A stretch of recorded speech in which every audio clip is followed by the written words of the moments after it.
अब हम बात करते हैं कि एक चार्ज पार्टिकल का मोशन एक मैग्नेटिक फील्ड और इलेक्ट्रिक फील्ड कंबाइंड, जो ये दोनों फील्ड यदि एक साथ एग्जिस्ट करें तो कैसा होता है। तो यहां पे हम हेडिंग लिखेंगे motion of charge particle, motion of charge particle in combined electric and magnetic field, magnetic field. तो हम जो है सबसे आसान केस ले रहे हैं जिसमें मैग्नेटिक फील्ड और इलेक्ट्रिक फील्ड एक दूसरे के परपेंडिकुलर है। तो यहां पे मैंने माना कि एक सिंपल सा कॉन्फ़िगरेशन है जिसमें इलेक्ट्रिक फील्ड जो है वो ऊपर की तरफ है। इलेक्ट्रिक फील्ड मान लीजिए इसको वाई एक्सिस मान लीजिए, इसको एक्स एक्सिस मान लीजिए, इसको जेड एक्सिस मान लीजिए। इलेक्ट्रिक फील्ड है ऐसे, और मैग्नेटिक फील्ड जो है वो इस डायरेक्शन में है। ये मैग्नेटिक फील्ड है, ये इलेक्ट्रिक फील्ड है दोस्तों। इलेक्ट्रिक फील्ड, एक चार्ज पार्टिकल जो है वो यहां पे रखा हुआ है। चार्ज पार्टिकल यहां पे है और चार्ज पार्टिकल की जो इनिशियल वेलोसिटी है इस पॉइंट पर जो वेलोसिटी है वो इस डायरेक्शन में है। ये है इस पार्टिकल की वेलोसिटी। पार्टिकल को आप मानिए कि ये कुछ भी मान लीजिए, इसको आप पॉजिटिव मानेंगे नेगेटिव मानेंगे, रिजल्ट सेम ही आना चाहिए। इसके पास स्पीड है v। तो हम जानते हैं कि लॉरेंस फोर्स के बारे में कि यदि किसी पॉइंट पर इलेक्ट्रिक फील्ड और मैग्नेटिक फील्ड एक साथ एग्जिस्ट करते हैं तो उस चार्ज पार्टिकल के ऊपर लगने वाला जो फोर्स है वो q E vector plus q v vector cross B vector के बराबर होता है। तो हम जानते हैं, वी नो दैट,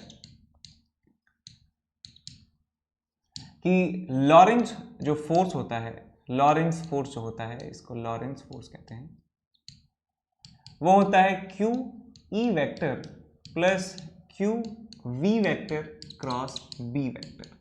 ये होता है दोस्तों।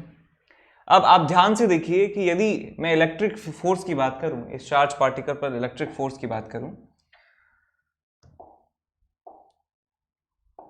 तो इलेक्ट्रिक फील्ड की डायरेक्शन में जो है, मैं मान लेता हूं इसको पॉजिटिव है, तो इलेक्ट्रिक फील्ड की डायरेक्शन में इसके ऊपर एक फोर्स लगेगा क्यू ई के बराबर। Q E that is electric force जो है, इसके ऊपर फोर्स लगेगा। और यदि मैं मैग्नेटिक फोर्स की बात करूं तो इस चार्ज पार्टिकल के पास वेलोसिटी है एक्स डायरेक्शन में और मैग्नेटिक फील्ड जो है वो जेड डायरेक्शन में है। तो v क्रॉस बी जो है, v क्रॉस बी, यदि हम देखें राइट हैंड थंब रूल से कि अपनी फिंगर्स को कर्ल कीजिए और जो थंब की जो डायरेक्शन है वो मैग्नेटिक फोर्स की डायरेक्शन होगी, तो v क्रॉस बी जो है वो नीचे की तरफ आ रहा है। तो यानी कि जो मैग्नेटिक फोर्स है इसके ऊपर लगने वाला वो लगेगा नीचे की तरफ क्यू वी बी साइन 90। तो क्यू वी बी मैंने लिख दिया magnitude. This is the magnetic force on this charge particle. अब यदि मैं इसको वेक्टर फॉर्म में लिखना चाहूं तो इस चार्ज पार्टिकल के लिए हम लिख सकते हैं, चार्ज पार्टिकल के लिए लिख सकते हैं कि एक फोर्स ऊपर है एक फोर्स नीचे है। तो zero force I cap direction में plus q E minus q v B, ये जो फोर्स है ये जे कैप डायरेक्शन में लग रहा है। लॉरेंस फोर्स जो है ये है इस चार्ज पार्टिकल के ऊपर फोर्स लग रहा है।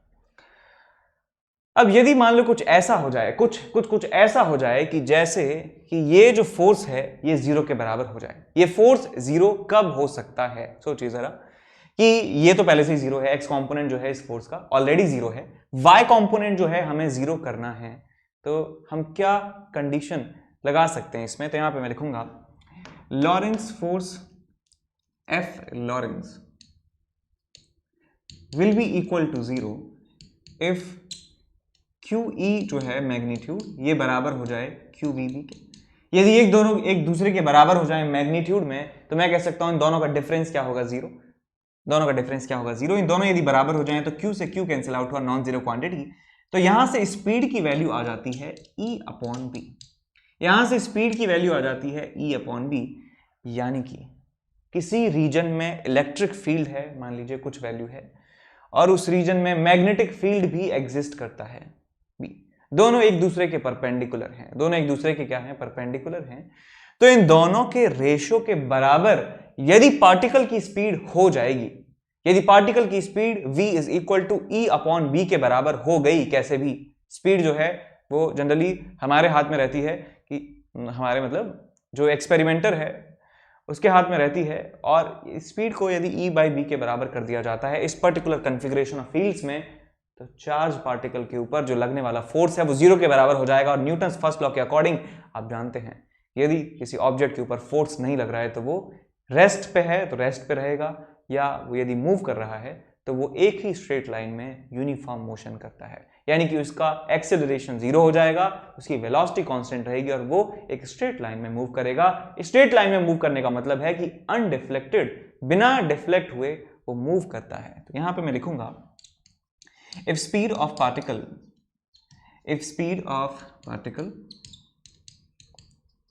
becomes e by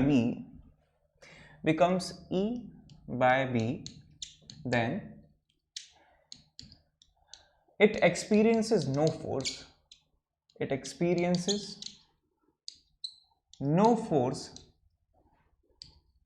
even when there are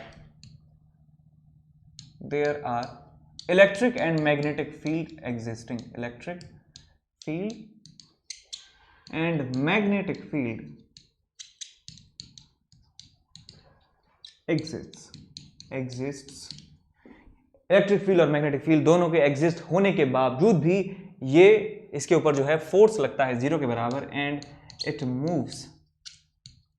moves in a straight line undeflected, बिना डिफ्लेक्ट हुए वो एक स्ट्रेट लाइन में मूव करता है। तो क्या एक सवाल का जवाब आप दीजिए अब, क्या ऐसा हो सकता है कि पार्टिकल रेस्ट में हो इन क्रॉस फील्ड में तब भी स्ट्रेट लाइन में चल सके बिना डिफ्लेक्ट हुए? तो उसका जवाब है कि जब पार्टिकल रेस्ट में होगा तो उसके ऊपर कोई भी इलेक्ट्रिक फोर्स नहीं लगेगा, कोई भी मैग्नेटिक फोर्स नहीं लगेगा, बिकॉज उसकी वेलोसिटी जीरो है तो क्यू वी क्रॉस बी जो है जीरो हो जाएगा। तो उसके ऊपर सिर्फ इलेक्ट्रिक फोर्स लगेगा, और सिर्फ इलेक्ट्रिक फोर्स लगेगा तो उसका वेलोसिटी जो था वो वेलोसिटी ऐसे है, इलेक्ट्रिक फोर्स लग रहा है ऊपर की तरफ, तो इसका जो पाथ है कुछ इस तरीके से हो जाएगा, प्रोजेक्टाइल की तरह इसका पाथ हो जाएगा, तो स्ट्रेट लाइन में मूव नहीं करेगा। तो ये बड़ी बात यहाँ पे ये है बेटा कि दो फील्ड होते हुए भी जो है हमारा पार्टिकल वो स्ट्रेट लाइन में मूव कर रहा है। अब इस कॉन्सेप्ट का इस्तेमाल किया जाता है वेलोसिटी सिलेक्टर नाम के एक इंस्ट्रूमेंट में। क्या नाम है इसका? Velocity selector. क्या है वेलोसिटी सिलेक्टर? अब इस वेलोसिटी सिलेक्टर में क्या होता है कि हमारे पास एक रीजन है जहाँ पे इलेक्ट्रिक फील्ड और मैग्नेटिक फील्ड दोनों एग्जिस्ट करते हैं। मान लीजिए एक रीजन है जहाँ पे ये इलेक्ट्रिक फील्ड ऐसे है, ये वाइट मैंने मार्कर से लिखा है इलेक्ट्रिक फील्ड, और यहाँ पर मैग्नेटिक फील्ड भी एग्जिस्ट करता है लाइक दिस।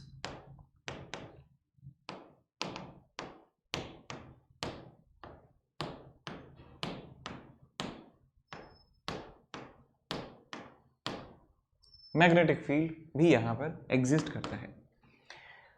अब मान लीजिए कि मैं एक ऐसा चार्ज पार्टिकल चाहता हूं जिसका एक पर्टिकुलर स्पीड हो। मैं चाहता हूं कि इस पर्टिकुलर स्पीड वाला चार्ज पार्टिकल मुझे मिल जाए, चाहे उसका चार्ज कुछ भी हो, चाहे उसका मास कुछ भी हो। तो मैं क्या करूंगा कि E और B का कुछ इस तरीके से सेटिंग हम करते हैं कि E और B की सेटिंग हम इस तरीके से करते हैं कि जिससे इनका जो रेशो है E बाई B वो हमें स्पीड के बराबर मिलना चाहिए, कि हमें जो डिजायरेबल स्पीड है वो डिजायरेबल स्पीड ही उनका रेशो होना चाहिए। इस तरीके से E और B को एडजस्ट करते हैं। अब मान लो मैंने चाहता हूं कि 10 मीटर पर सेकंड से चलने वाला चार्ज पार्टिकल मैं चाहता हूं, 10 मीटर पर सेकंड से चलने वाला चार्ज पार्टिकल चाहता हूं, तो मैंने क्या कर दिया, मैंने 200 तो कर दिया इलेक्ट्रिक फील्ड और मैंने कर दिया 20 कर दिया मैंने मैग्नेटिक फील्ड। इलेक्ट्रिक फील्ड कर दिया 200 न्यूटन पर कूलम और मैग्नेटिक फील्ड कर दिया मैंने 20 टेस्ला। इन दोनों का रेशियो जो है वो क्या आ जाएगा, 10 मीटर पर सेकंड। इन दोनों का जो रेशियो है वो क्या आ जाएगा, 10 मीटर पर सेकंड।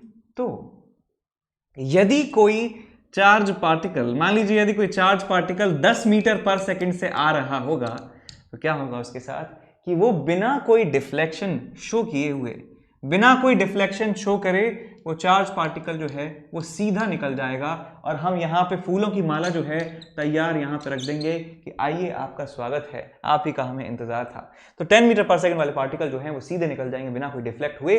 और यदि कोई पार्टिकल की स्पीड कम या ज्यादा है, 10 मीटर पर सेकंड से कम है या ज्यादा है, तो वो जो है वो अलग अलग डायरेक्शन में जो है डिफ्लेक्ट हो जाते हैं। तो हम कह देंगे भाई डिफ्लेक्ट हो गए, हिल डुल गए तो नहीं लेंगे, सीधा निकल गए तो ले लेंगे। ठीक, तो इस तरीके से वेलोसिटी सिलेक्टर जो है वो काम करता है। और एक ऐसा रीजन जहां पे इलेक्ट्रिक फील्ड और मैग्नेटिक फील्ड दोनों एग्जिस्ट करते हैं एक दूसरे के परपेंडिकुलर, तो उस रीजन को कहा जाता है cross field region. Cross field इसको कहते हैं, क्रॉस फील्ड रीजन। ये है, यहाँ पे इलेक्ट्रिक फील्ड मैग्नेटिक फील्ड एक दूसरे के परपेंडिकुलर हैं। समझ गए कॉन्सेप्ट क्या है वेलोसिटी सिलेक्टर का। ठीक है, आगे चलते हैं। तो नेक्स्ट जो है हमारा टॉपिक वो है साइक्लोट्रॉन। तो हमने जो है ये सारी चीज़ें पढ़ रहे हैं कि motion of charge particle under the combined electric field and magnetic field. तो पहले हमने वेलोसिटी सिलेक्टर के बारे में देखा था कि यदि किसी चार्ज पार्टिकल को क्रॉस फील्ड्स में बिना किसी डिफ्लेक्शन के पास कराना हो तो किस तरीके से फेंकना होता है। अब की बार हम पढ़ रहे हैं साइक्लोट्रॉन के बारे में। ये है साइक्लोट्रॉन। साइक्लोट्रॉन, तो साइक्लोट्रॉन जो है उसका इस्तेमाल किया जाता है किसी चार्ज पार्टिकल की स्पीड को इंक्रीज करने के लिए, कि वेरियस न्यूक्लियर एक्सपेरिमेंट्स के लिए, वेरियस एक्सपेरिमेंट्स, न्यूक्लियर एक्सपेरिमेंट्स के लिए हमें ज़रूरत होती है एक हाई स्पीड चार्ज पार्टिकल की, जिसको हम बॉम्बार्ड करवा सकें किसी टारगेट पर। तो उस चार्ज पार्टिकल को एक एक्सेलरेट करवा पाना, उस चार्ज पार्टिकल की स्पीड को बढ़ा पाना काफ़ी मुश्किल होता है। यदि हम सोचें कि चार्ज पार्टिकल की स्पीड बढ़ानी है तो क्या करिए, उसको इलेक्ट्रिक फील्ड में रख दीजिए। तो इलेक्ट्रिक फील्ड में यदि आप उसको रखेंगे तो आपको बहुत ज़्यादा स्पेस की ज़रूरत होती है, एक बहुत बड़ा स्पेस चाहिए होगा जिससे वो अपना जो है डिस्टेंस ट्रैवल कर सके उस इलेक्ट्रिक फील्ड में, जिससे इसकी स्पीड जो है वो मन मुताबिक बढ़ सके और टारगेट जो है हमारा कहाँ है पता नहीं। तो एक कॉम्पैक्ट मशीन है, not so compact, but compare to other method जो है ये काफ़ी कॉम्पैक्ट है और इसका इस्तेमाल जो है किया जाता है चार्ज पार्टिकल की एनर्जी बढ़ाने के लिए, काइनेटिक एनर्जी बढ़ाने के लिए, चार्ज पार्टिकल की स्पीड को बढ़ाने के लिए। अब देखते हैं कि इसका वर्किंग कैसा होता है। तो ये जो है दो इसमें पोर्शन होते हैं जिनको डी कहा जाता है, बिकॉज इनका शेप डी जैसा है, इनको डीज कहा जाता है। डी डी, एक डी ये है, एक डी ये है। ये जो डी है ये एक मैग्नेटिक फील्ड रीजन में रखी होती है। यहाँ पे मैग्नेटिक फील्ड जो है वो एग्जिस्ट करता है इस तरीके से। मैग्नेटिक फील्ड इस हर जगह जो है एग्जिस्ट करता है लाइक दिस।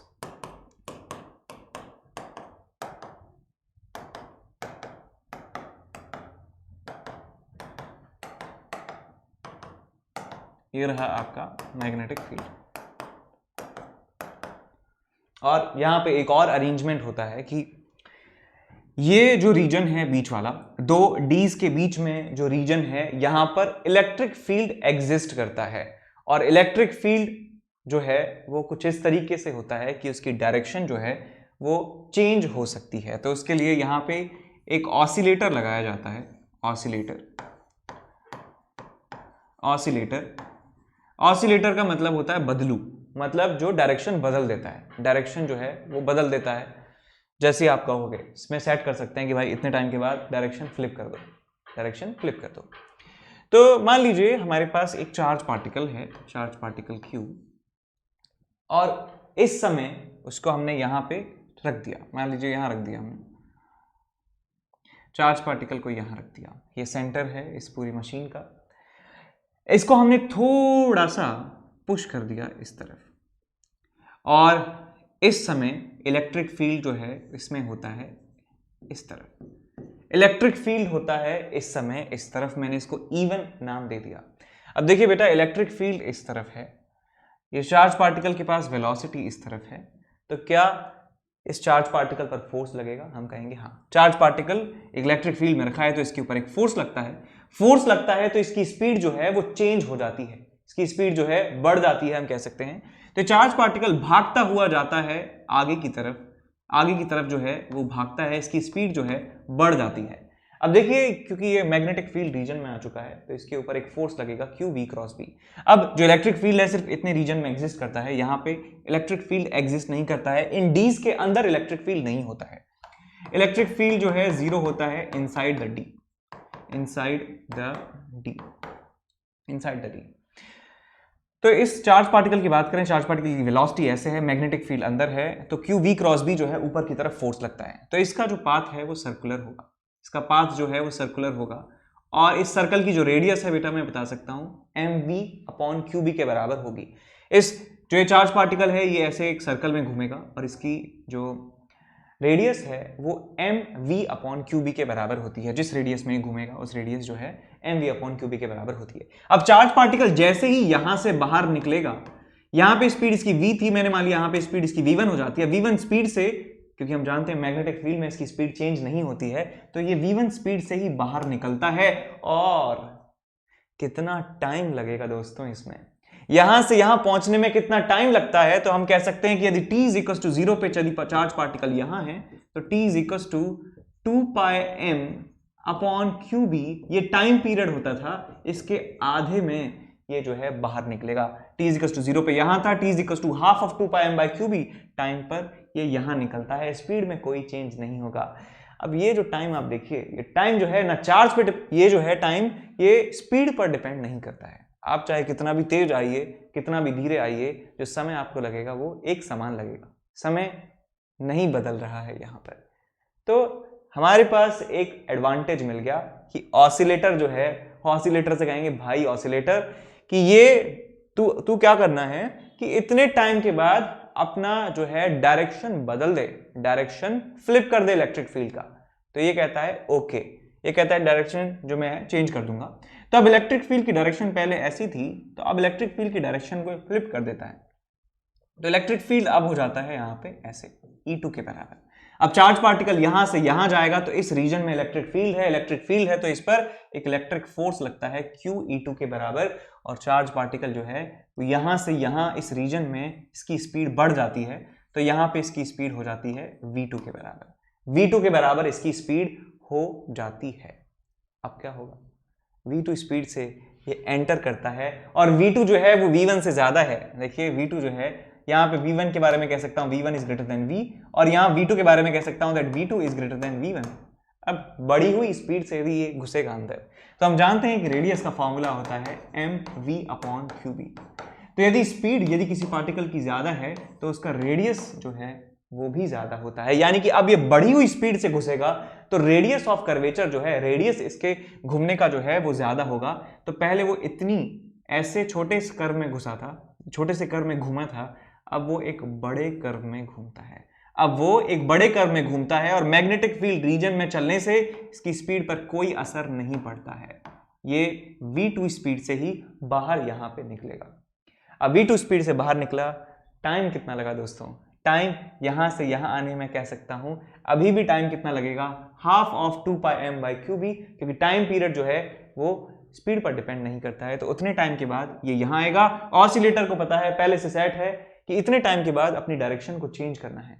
तो अब ये जो डायरेक्शन है पहले ऐसी हो गई थी E2, फिर से जो है वो इवन डायरेक्शन हो जाती है, इसकी जो डायरेक्शन ऑफ इलेक्ट्रिक फील्ड है ऐसे हो जाती है हर जगह, और ये जो है यहाँ से लेके यहाँ तक एक्सेलरेट होता है, इसकी स्पीड जो है वो v3 हो जाती है।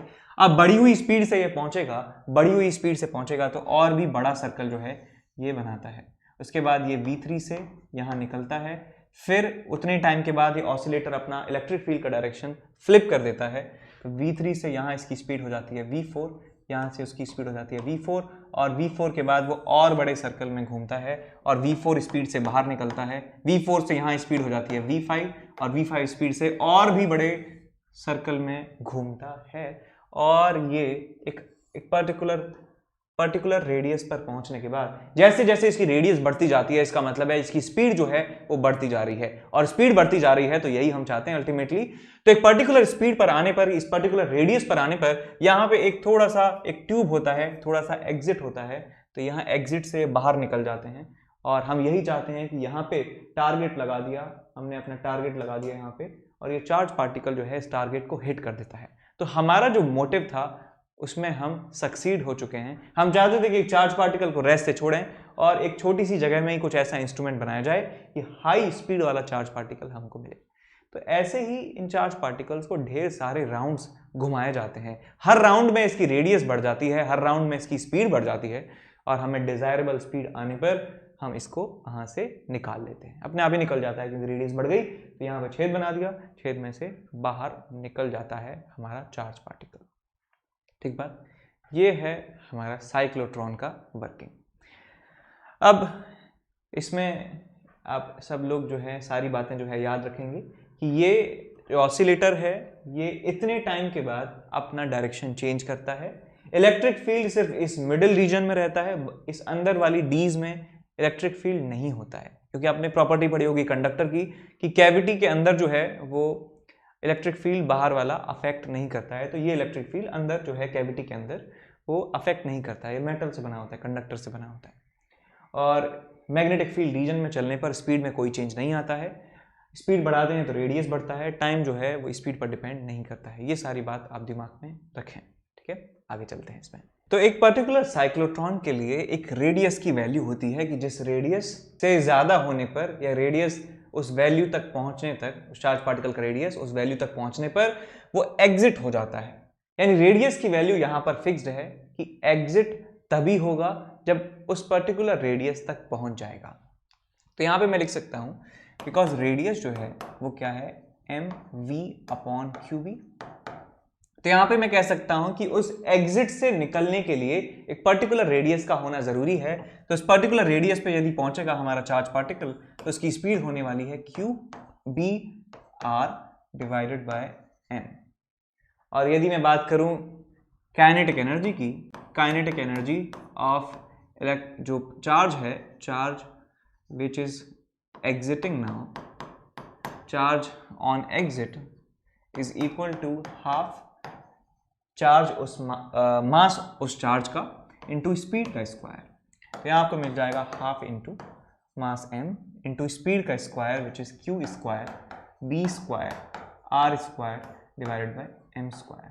m स्क्वायर से एक m चला गया, एक m से m चला गया और आपको मिलता है यहाँ पे q square b square r square divided bye 2m।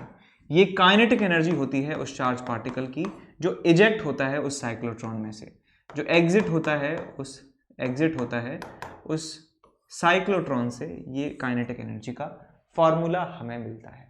ठीक बात समझ में आ गया। उसके बाद हम आगे चलते हैं